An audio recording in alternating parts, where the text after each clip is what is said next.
Antoinette Gambia Olou, députée de la première circonscription de Djiri, 9e arrondissement de Brazzaville, a fait la restitution auprès de ses mandants des conclusions des travaux de la 12e session ordinaire de l'Assemblée nationale. Cette session clôturée le 13 août dernier a été marquée par la présentation du programme d'action du gouvernement résumé en 12 défis sociaux qui devraient contribuer à l'amélioration du quotidien des populations.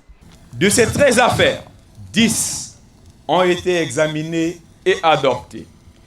L'Assemblée nationale a permis à la République du Congo, notre pays, de se doter d'un arsenal législatif lui permettant d'être en conformité avec le fonctionnement normal d'une démocratie.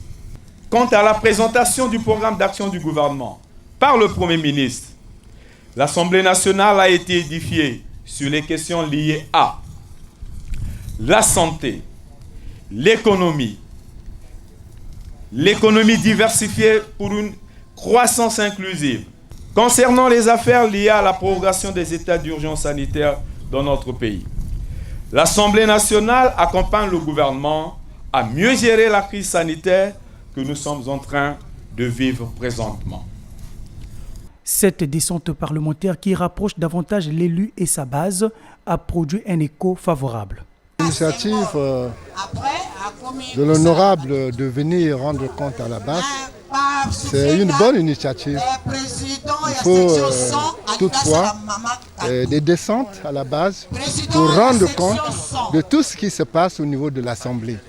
Soutenu par ses deux collègues parlementaires, Abraham Ibela d'Oyo District et Venance Monia de Dongo Likwala, la députée Gambia Olou rappelle l'enjeu de l'adoption du budget rectificatif de l'État exercice 2021 et exhorte la population à se faire vacciner contre la Covid-19. Nous étions en session pendant 70 jours. Il y a eu les lois votées et puis il y a eu les lois qui n'étaient pas votées. Vous savez que notre pays est en crise économique et sanitaire. On est obligé de faire les descentes, rendre compte au mandat, au peuple. Le point fort, c'est qu'on a voté encore un budget par rapport à notre pandémie, la crise économique et sanitaire.